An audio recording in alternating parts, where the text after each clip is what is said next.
अब आगे के 2 श्लोकों में सिद्ध भक्त के 10 लक्षणों वाला 5वां और अंतिम प्रकरण कहते हैं।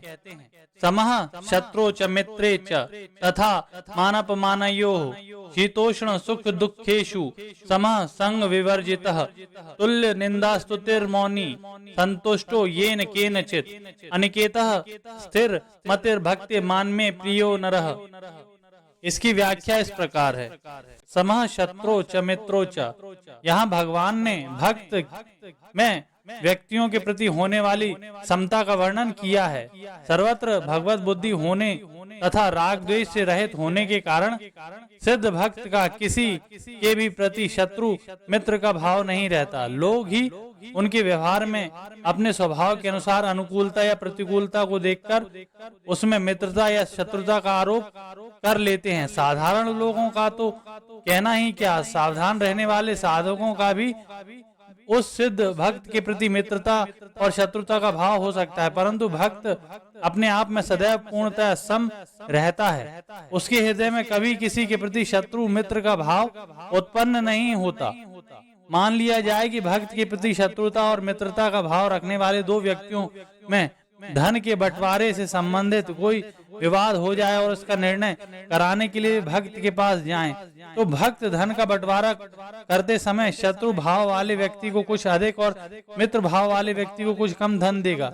यद्यपि भक्त के इस निर्णय में विषमता दिखती है, तथापि शत्रु भाव वाले व्यक्ति को इस निर्णय में समता दिखाई देगी कि इसने पक्षपात रहित बंटवारा किया है। अतः भक्त के इस निर्णय में विषमता देखने पर भी वास्तव में वह समता ही कहलाएगी। उपरोक्त पद में यह भी सिद्ध होता है कि सिद्ध भक्त के साथ भी लोग शत्रुता मित्रता का व्यवहार करते हैं और उसके व्यवहार से अपने को उसका शत्रु मित्र मान लेते हैं। इसलिए उसे यहाँ शत्रु मित्र से रहित ना कहकर शत्रु मित्र में सम कहा गया है।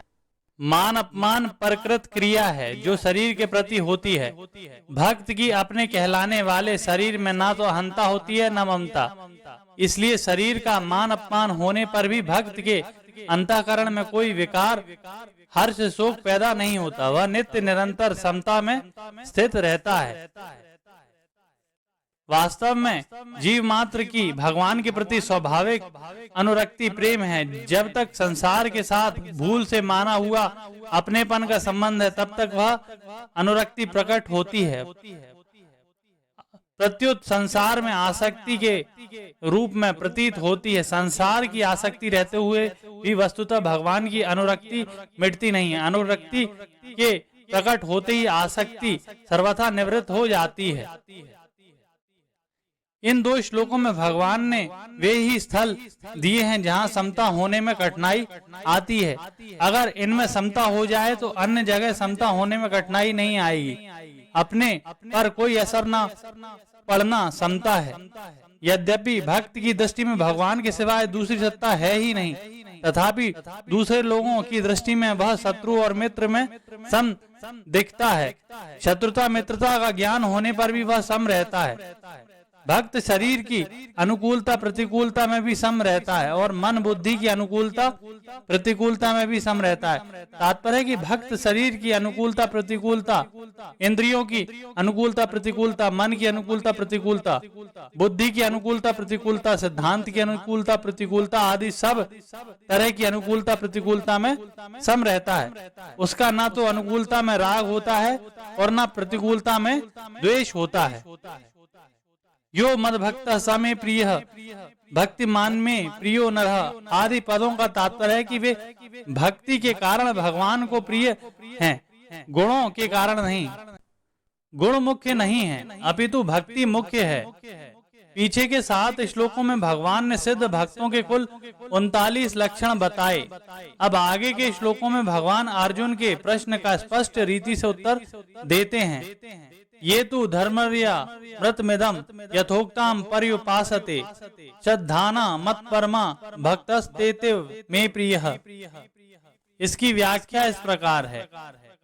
ये तु यहाँ पद से भगवान ने उस साधक भक्तों का संकेत किया है जिनके विषय में अर्जुन ने पहले श्लोक में प्रश्न करते हुए ये पद का प्रयोग किया था।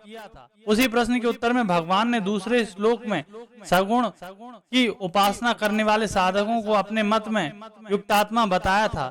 फिर उसी सगुण उपासना के साधक बताए और फिर सिद्ध भक्तों के लक्षण बताकर अब उसी प्रसंग का उपसंहार करते हैं।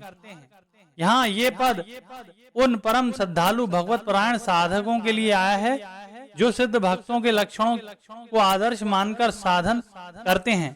तू पद का प्रयोग प्रकरण को अलग करने के लिए किया जाता है। यहाँ सिद्ध भक्तों के प्रकरण से साधक भक्तों के प्रकरण को अलग करने के लिए तू पद का प्रयोग हुआ है। इस पद से ऐसा प्रतीत होता है कि सिद्ध भक्तों की अपेक्षा साधक भक्त भगवान को विशेष प्रिय हैं। श्रद्धा धाना भगवत प्राप्ति हो जाने के कारण सिद्ध भक्तों के लक्षणों में श्रद्धा की बात नहीं आई, क्योंकि जब तक नित्य प्राप्त भगवान का अनुभव नहीं होता तभी तक श्रद्धा की जरूरत रहती है। अतः इस पद को श्रद्धालु साधक भक्तों का ही वाचक मानना चाहिए। ऐसे श्रद्धालु भक्त भगवान के धर्ममय अमृत रूप उपदेश को भगवत प्राप्ति के उद्देश्य से अपने में उतारने की चेष्टा किया करते हैं। यद्यपि भक्ति के साधन में श्रद्धा और प्रेम का तथा ज्ञान के साधन में विवेक का महत्व होता है, तथापि इससे यह नहीं समझना चाहिए कि भक्ति के साधन में विवेक का और ज्ञान के साधन में श्रद्धा का महत्व नहीं है। वास्तव में श्रद्धा और विवेक की सभी साधनों में बड़ी आवश्यकता है। विवेक होने से भक्ति साधन में तेजी आती है। इस प्रकार शास्त्रों में तथा परमात्मा तत्व में श्रद्धा होने से ही ज्ञान साधन का पालन हो सकता है। इसलिए भक्ति और ज्ञान दोनों ही साधनों में श्रद्धा और विवेक सहायक है। कर्तव्य को धर्म कहते हैं। जो धर्म से विचलित इधर उधर नहीं होता उसको धर्म कहते हैं। सब कुछ भगवान ही है, इसके समान दूसरा कोई सिद्धांत है ही नहीं, इसलिए यह धर्म है। श्रद्धा साधक में होती है, सिद्ध में श्रद्धा नहीं होती, अपितु अनुभव होता है, क्योंकि उसके अनुभव में एक परमात्मा के सिवाय और कुछ है ही नहीं। सब कुछ परमात्मा ही है। फिर वह श्रद्धा क्या करे? साधक की दृष्टि में दूसरी सत्ता रहती है, इसलिए वह उपासना करता है, अर्थात अपना जीवन वैसा बनाता है, परंतु उसका भाव यह रहता है कि मैं भगवान के सिवाय अगर कुछ है तो वह भी भगवान की ही लीला है।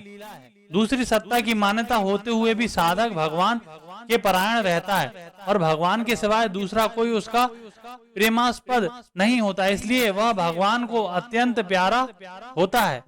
जब तक उसको सब कुछ भगवान ही है इसका अनुभव नहीं होता तब तक भगवान उसके ऋणी रहते हैं।